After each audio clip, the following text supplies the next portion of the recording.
Vamos a continuar ahora analizando el circuito eléctrico equivalente de una bobina que tiene núcleo de hierro, núcleo magnético en realidad, en corriente alterna. O sea, una bobina que está alimentando un núcleo magnético. En este caso estamos considerando un núcleo sin pérdidas. ¿Qué significa núcleo sin pérdidas? Que las pérdidas en el hierro son igual a cero. Esto significa que no hay pérdidas por corrientes parásitas y no hay pérdidas por histéresis. Haciendo un repaso de lo que ya habíamos visto, tenemos una tensión alterna, VDT, que es la que alimenta el circuito. Este bobinado tiene una resistencia que, bueno, vamos a despreciar, pero la indicamos. Al aplicar la VDT, una IDT, este devanado tiene N vueltas.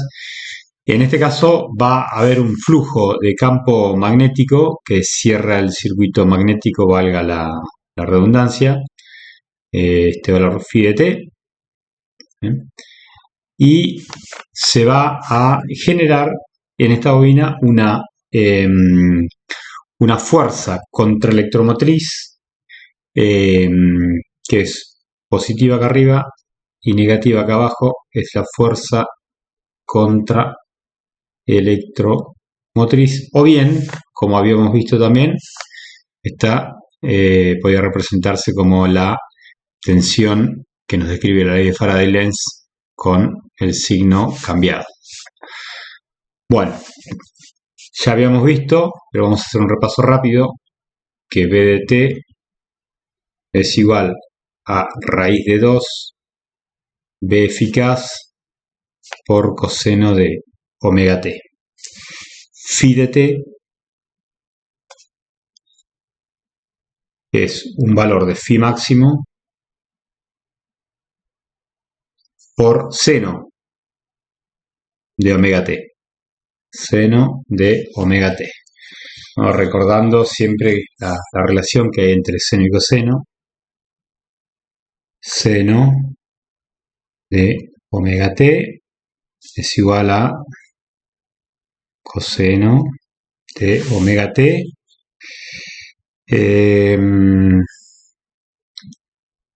menos 90 grados, si no me equivoco, menos o más, ahora me entró la duda terrible. Bueno, esto se los dejo como tarea, revisar esta relación a ver si está bien o si es que acaba un más. Revisar entonces.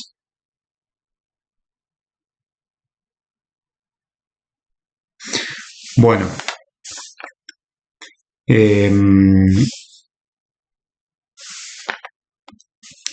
valor de phi máximo,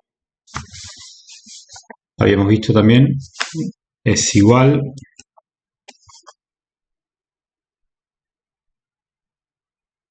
a raíz de 2 por B eficaz sobre N por omega, que omega era igual a 2pi por F, entonces nos quedaba igual a B eficaz sobre 444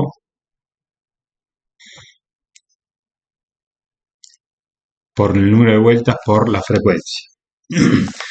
Bueno, de la ley de Hopkinson tenemos entonces de la ley de Hopkinson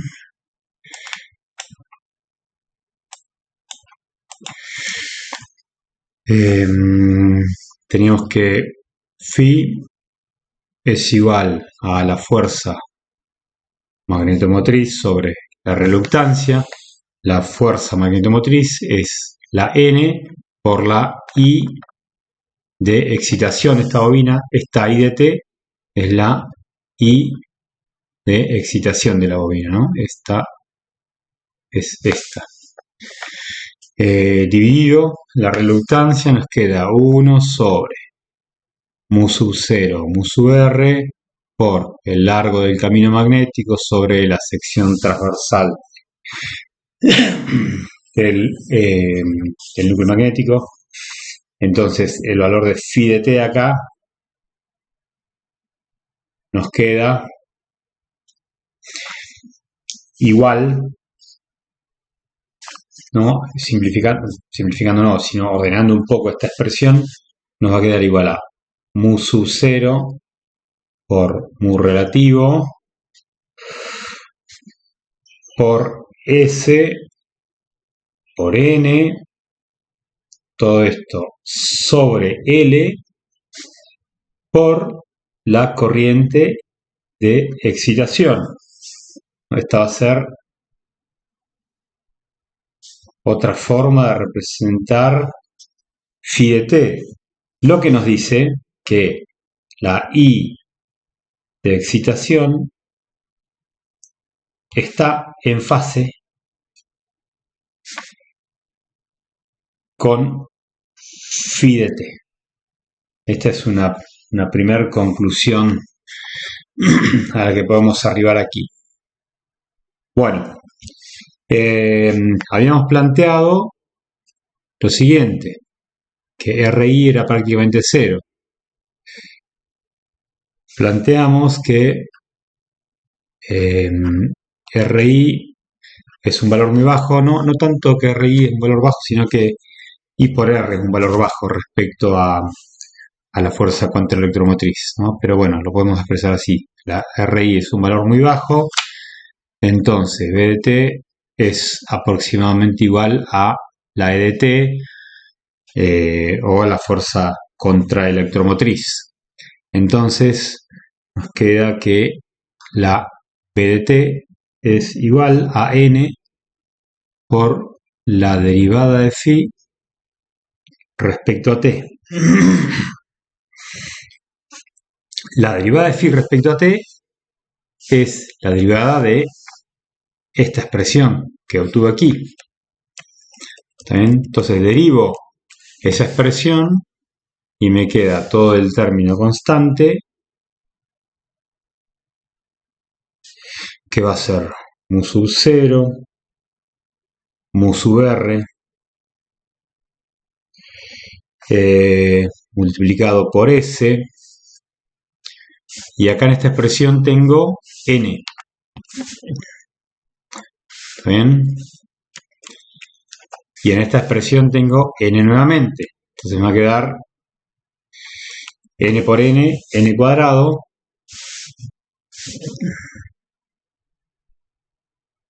sobre L, y al derivar phi respecto a t, estoy derivando toda esta expresión respecto a t, lo que estoy derivando es, lo que es variable acá es la corriente de excitación respecto al tiempo, entonces me va a quedar por la derivada de la corriente de excitación respecto al tiempo.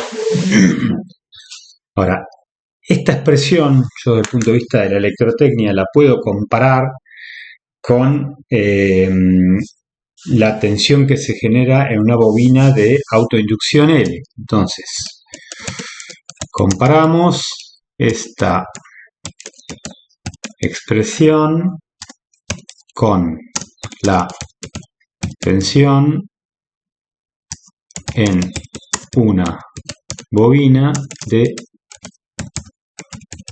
autoinducción L.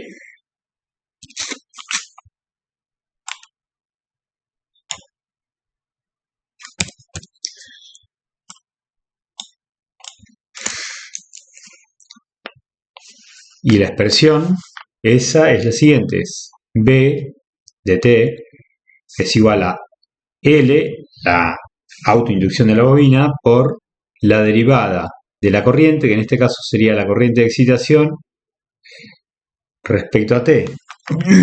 Por lo tanto, podemos decir que de esta expresión que tengo acá arriba, de esta expresión que tengo acá, comparando, como dije, con la expresión desde el punto de vista de la electrotecnia, la autoinducción de la bobina va a ser igual a mu sub 0 por mu relativo por la sección transversal del núcleo por el número de vueltas al cuadrado sobre L. Y ahora, entonces, planteo para este circuito magnético sin pérdidas, planteo el circuito eléctrico equivalente. Planteo el circuito eléctrico equivalente. ¿Cuál va a ser ese circuito eléctrico? Una fuente de tensión y una inductancia, una corriente de excitación. Entonces tengo corriente de excitación, la resistencia dijimos que era prácticamente cero. Vamos a despreciar. Esta es nuestra bobina de autoinducción L. Esta es la corriente de excitación en función del tiempo. Y a este circuito magnético le va a corresponder su respectivo, acá tengo la BDT aplicada,